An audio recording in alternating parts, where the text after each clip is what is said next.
My name is Sharon Harris, but everyone calls me Sharon.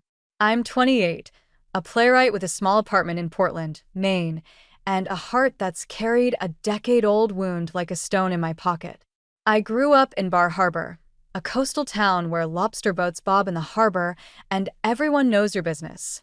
Tonight, I'm standing in the Kibo Valley Country Club's polished foyer, my heels clicking against the hardwood, a far cry from the sneakers I wore at 18 when I last stood on my family's porch, begging for the door to open.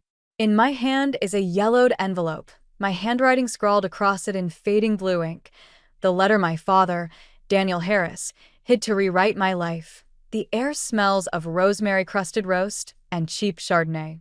Above the ballroom doors, a banner glitters. Congratulations, Principal Daniel Harris, 40 years of honor. Inside, they're toasting him, laughing at stories I was cut out of. I catch my reflection in the glass doors. Same hazel eyes Daniel used to say were his, same stubborn chin. My fingers trace the letter's creases. I wrote it the night I left home, a scared 18-year-old trying to explain why I needed to breathe. I didn't come to crash his party. That's too simple. I came because his lies have had a decade to fester, because he told everyone I ran off with some deadbeat because he said I was gone for good. Well, I'm back, and I've got proof point. 10 years ago, I was Daniel Harris's golden girl. Valedictorian at Bar Harbor High, captain of the debate team, first chair in the school orchestra. He'd parade me at school board dinners, his hand heavy on my shoulder, saying, "This is Sharon, future senator. Maybe Yale, if they're lucky." The crowd would nod, impressed, and I'd smile, hiding the knot in my stomach. At home, his pride had strings. A, B+ meant a week of silence. Missing a meeting for a poetry reading? A lecture on wasting my potential. I learned early to keep parts of myself hidden, like the poems I scribbled in a notebook under my bed, stories of daughters searching for mothers who vanished. When I was 17, I stopped hiding. I entered a poem in a statewide contest without telling anyone. It won. The prize was a full scholarship to a summer theater program in Boston. I was terrified to tell Daniel, but one night over meatloaf, I found the courage. "It's theater," I said, "but it's serious. It's what I want." He didn't look up, just cut his food and said, "I didn't raise you to chase fantasies." The silence that followed wasn't anger, it was erasure. He acted like my dream didn't exist, like I didn't. That night, I decided I'd go to Boston, prove I could be more than his trophy. I left a letter on the kitchen table. "I love you. I need space to find myself. I'll be back Sunday." I thought he'd be mad, maybe worried. I never imagined he'd burn our bond to ashes. That summer in Boston changed me. The theater program was electric, late nights workshopping scripts, learning to shape raw emotion into words that hit like a fist. I felt a-sharoni, like I was finally speaking in my own voice. I filled out college applications, worked part-time at a coffee shop under a fake name so Daniel wouldn't track me, and dreamed of a future I'd built myself. But every night, I'd stare at my phone, hoping for a call, a text, anything to show he cared. Nothing came. I told myself I'd go home Sunday, like I promised in the letter. I'd apologize for worrying him, explain I just needed air, but I wasn't giving up my dreams. I practiced the words on the train back to Bar Harbor, my heart pounding with hope and fear. When I stepped onto our porch, the air felt wrong. The porch light, always on when someone was home, was dark.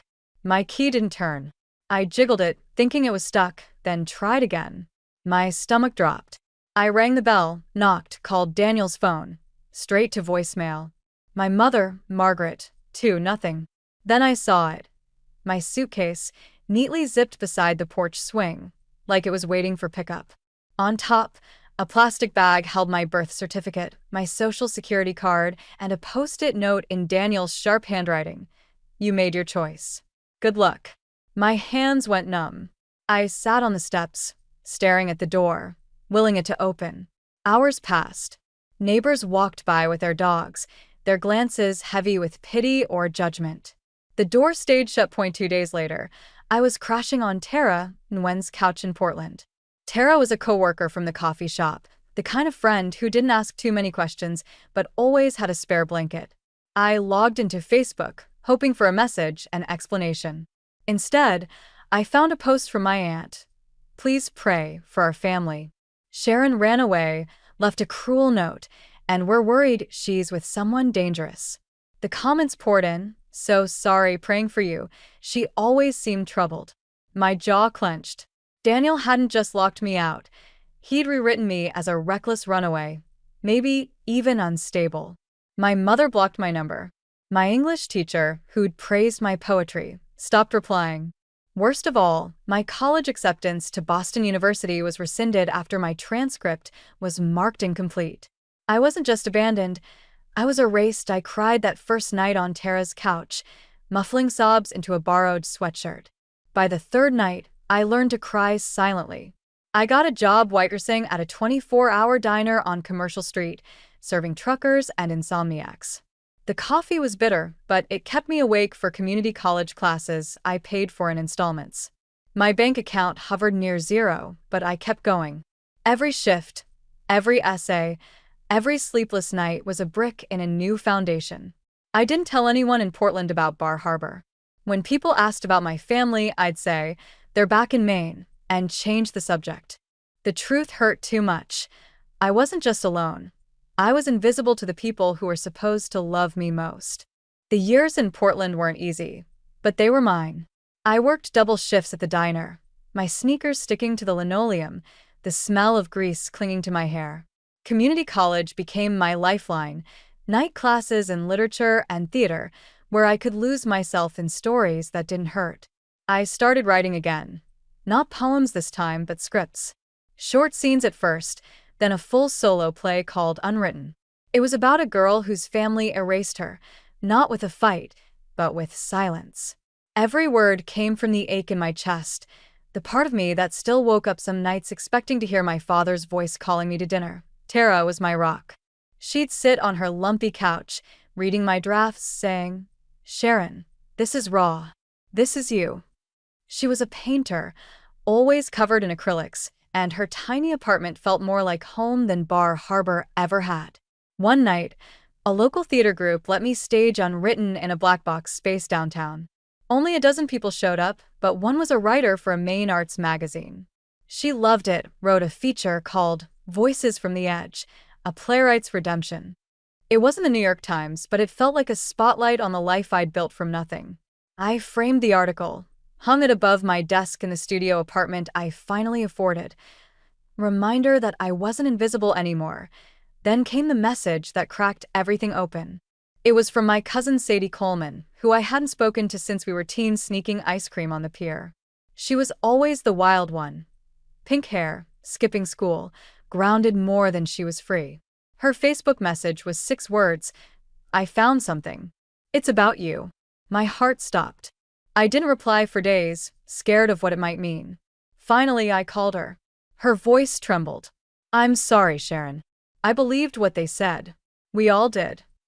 She'd been helping her dad clear out their attic, old tax forms, Christmas lights, junk from her mom's teaching days. At the bottom of a box, in a sealed Ziploc, was an envelope with my name in my own handwriting, blue ink, shaky cursive. Sadie read it and knew instantly. "It's your letter," she said. "The one from when you left for Boston. I love you. I need space. I'll be back Sunday." No anger, no threats, just an 18-year-old asking for a chance to breathe. She said her dad tried to shrug it off. "Oh, that old thing." But she saw the guilt in his eyes. They'd known. Daniel hadn't just lied. He'd buried my words, my truth, in a dusty attic like a dirty secret. Sadie scanned the letter and emailed it to me.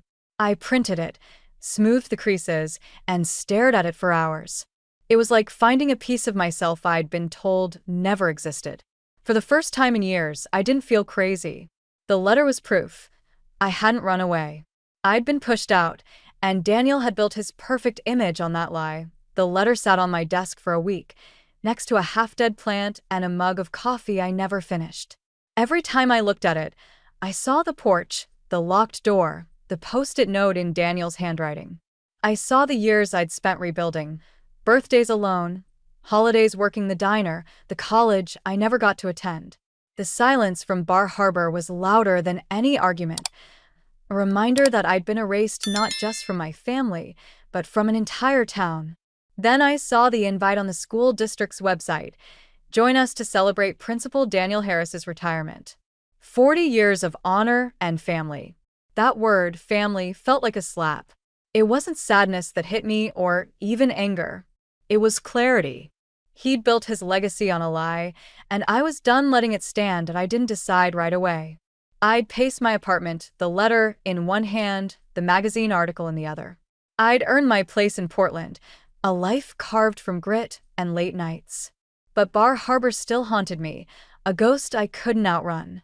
The RSVP form was simple, online, anonymous. I typed Sharon Jane Harris, my middle name, no meal preference, no +1. I didn't need backup. I had the truth. I booked a bus ticket to Bar Harbor, borrowed a navy blazer from Tara, and packed light, just the letter and the magazine clipping. I didn't rehearse a speech. This wasn't about drama or revenge.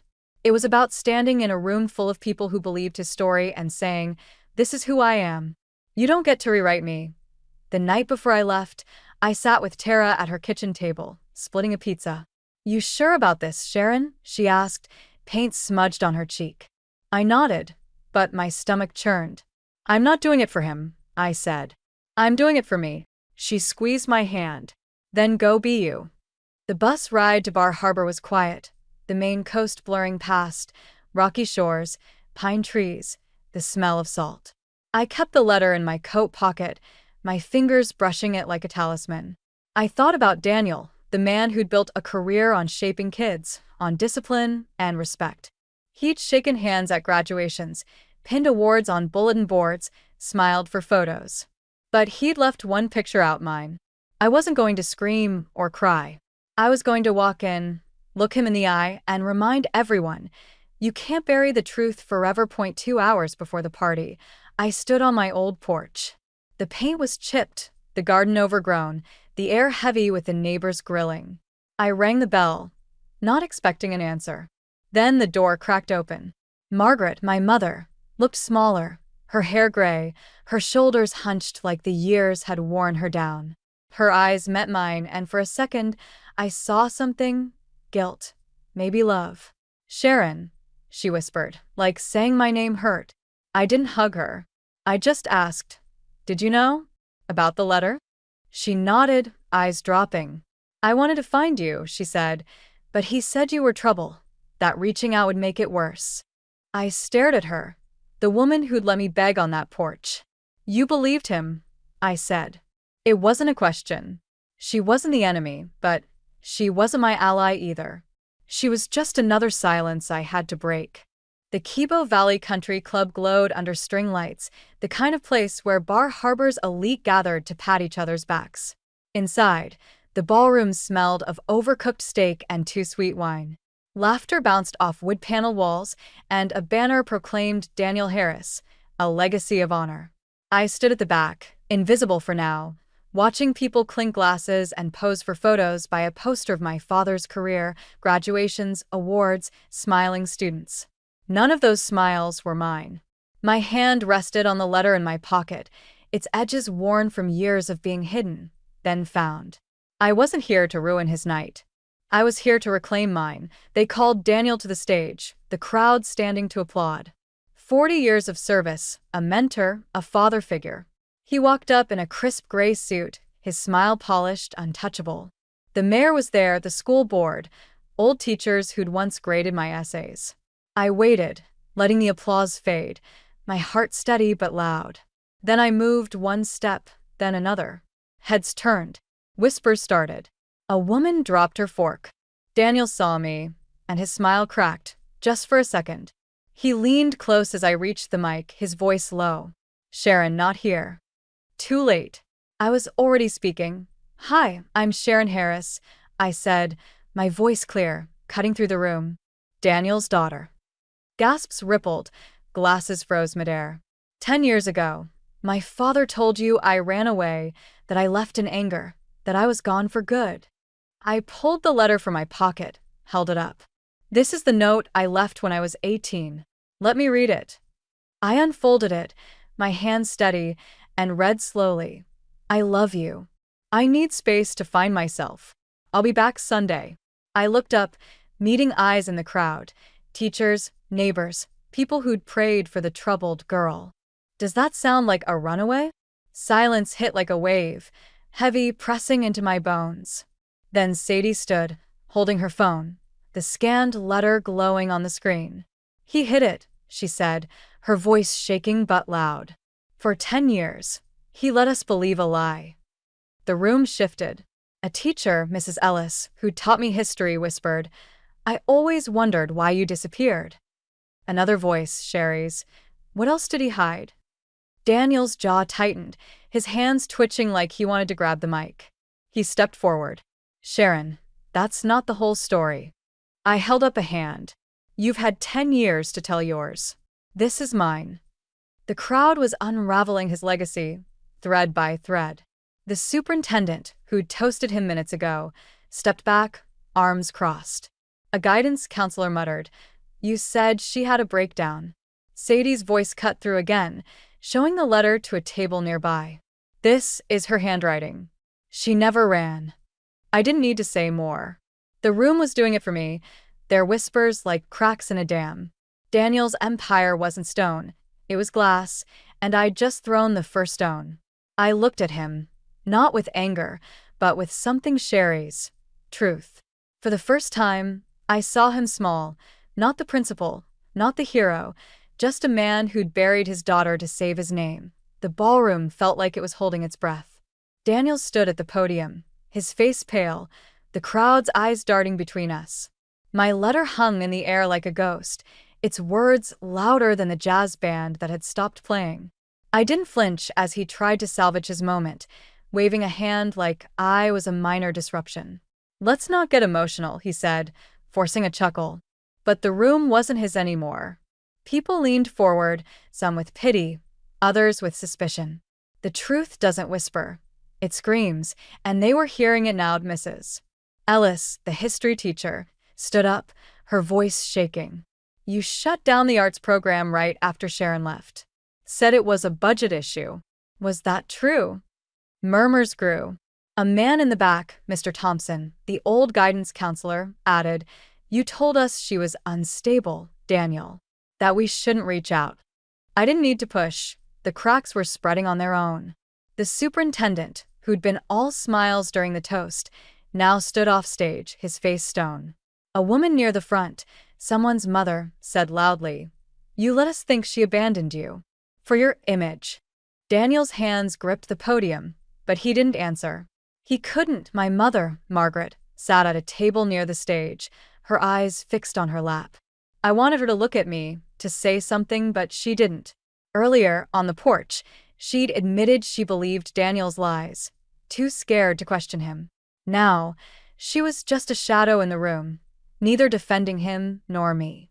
I felt a pang, not anger, but a hollow ache. She wasn't the villain, but her silence had been his weapon. I turned back to the crowd, my voice steady. I didn't come to ruin a party. I came because I spent 10 years rebuilding what he broke. Because my story matters, even if he tried to erase it. Someone clapped, slow at first, then others joined. Not everyone. Some still stared, unsure, but enough to make Daniel flinch. The slideshow behind him kept playing, photos of him shaking hands, cutting ribbons, smiling with students. But no one was watching it. They were watching him, and for the first time, they saw a stranger. Sadie moved closer, her phone still out. The letters scanned a quiet accusation. You did this, she said to him, not loud, but firm. You let us grieve her like she was gone. Daniel looked at her, then me, and stepped back from the mic. No apology, no defense, just retreat. He sat at his table, and even Margaret turned her face away. I felt the weight lift, not all at once, but enough to breathe. I'd spent years wanting someone to believe me, to see the girl who didn't run, who didn't betray. Now they did. The letter in my hand felt lighter, like it had done its job. I didn't need to scream or beg. I'd stood in the truth, and it was enough. As the whispers grew and plates were cleared in silence, I turned toward the side door. The night air was waiting, and so was the rest of my life. I didn't need their applause. I needed my voice, and I'd finally used it. I stepped out of the Kibo Valley Country Club into the main night, the air sharp with salt and pine. The sky was a deep indigo, stars pricking through like they'd been waiting for me. My chest felt open, like I could finally breathe all the way down to my core. The letter was still in my hand, its edges soft from years of being hidden, then found, then carried here. I didn't need to give it to anyone, it had already spoken. Inside, the gala hummed on, muffled by the heavy doors, but it felt like a different world, one I no longer belonged to. Sadie followed me out, her boots crunching on the gravel lot. She didn't say anything at first, just stood beside me, her pink hair catching the glow of a streetlight. We were like two kids again, sneaking out to the pier, except now we carried heavier things than ice cream cones. "You were brave," she said finally, her voice soft but sure. I shook my head. Not brave. Just done waiting. We stood there, the hum of Bar Harbor's evening traffic in the distance, the ocean's rhythm a faint pulse. I realized I'd spent a decade wanting someone to see me, to believe I wasn't the girl Daniel painted, a runaway, a problem. But standing there, I didn't need belief anymore. I needed the silence to end, and it had. "I kept thinking he'd come looking," I said, staring at the letter. "That one day he'd call, or Mom would, or someone would ask what really happened." Sadie nodded, her eyes on the ground. "I believed him too, Sharon. I'm sorry." Her apology wasn't absolution, but it was honest. She'd been a kid, like me, caught in the web of Daniel's story. Finding the letter had shaken her as much as it had me. "You didn't just find it," I told her. "You brought it back." She smiled, small but real, and for the first time in years, I felt a thread of family that wasn't tied to pain. I looked at the envelope, my words from a decade ago staring back. "I love you. I need space. I'll be back Sunday." Simple, earnest, a girl trying to hold onto her heart while chasing her truth. Daniel had buried it, built a legacy on its absence, but I dug it up. Not just for me, but for the girl I was, the one who deserved better than a locked door and a lie. "He thought he could rewrite me," I said, more to myself than Sadie. "But I'm the one holding the pen now." She nodded. "You always were." We started walking, not toward anything specific, just away. The country club faded behind us, its lights dimming like a stage after the curtain falls. I didn't feel like a victim or an exile anymore. I felt like Sharon Harris, the woman who'd built a life from diner shifts and late-night scripts, who'd turned pain into a play that made strangers cry. Daniel's legacy was his to lose. Mine was mine to claim. As Sadie and I walked into the night, I tucked the letter into my pocket. It wasn't a weapon anymore. It was proof I'd survived. Walking away from the country club, the weight of 10 years didn't vanish, but it shifted. The main night wrapped around Sadie and me, the air crisp, carrying the faint salt of the Atlantic. My heels sank slightly into the gravel, but I felt steady, grounded in a way I hadn't since I was a kid running barefoot on Bar Harbor's beaches. The letter in my pocket wasn't heavy anymore. It was a tether to the girl I'd been, the one who'd written "I love you" and meant it, even as she walked away. I didn't need Daniel to read it again. The room had heard it, and so had I. Sadie glanced at me, her breath visible in the cool air. "What now, Sharon?" she asked. I didn't have an answer, not fully, but I knew it wasn't Bar Harbor. This town had held my childhood, my pain, but it wasn't my home anymore.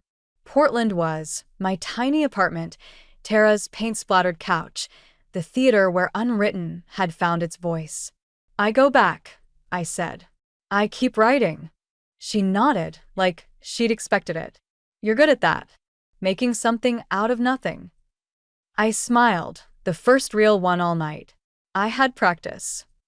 I thought about Margaret, still inside, her silence louder than Daniel's lies. On the porch, she'd said she was afraid, that she believed him because it was easier than fighting. I didn't hate her for it, but I didn't need her either. She'd chosen her cage, and I'd chosen my freedom. The crowd's reaction, Mrs. Ellis, Mr. Thompson, even the superintendent, had done more than I could have alone. They'd seen Daniel's legacy for what it was, a story built on borrowed trust, fragile as glass. When I read my letter, I didn't just break his narrative, I reclaimed mine. Every whisper, every shocked glance, was proof that truth doesn't bend forever. Sadie and I stopped at the edge of the lot, the ocean's hum in the distance. "I'm proud of you," she said, her voice catching. "I should have looked for you sooner." I touched her arm. "You found me now." That was enough. We weren't kids anymore, but we were something new, two women who'd seen the same lie and chosen to step out of it. I looked back at the country club one last time, its lights glowing like a fading dream. Then we turned and walked into the night, our steps in sync, no longer running from anything. To everyone who's followed this journey, thank you. You've walked with me through locked doors, buried letters, and a truth that refused to stay silent. If my story stirred something in you, anger, hope, or just a spark of recognition, hit that subscribe button and join us. Every story we tell here is about breaking free, finding your voice, and rewriting the pages others tried to tear out. Keep chasing your truth, and I'll meet you on the other side, where the stage is yours and the lights never dim.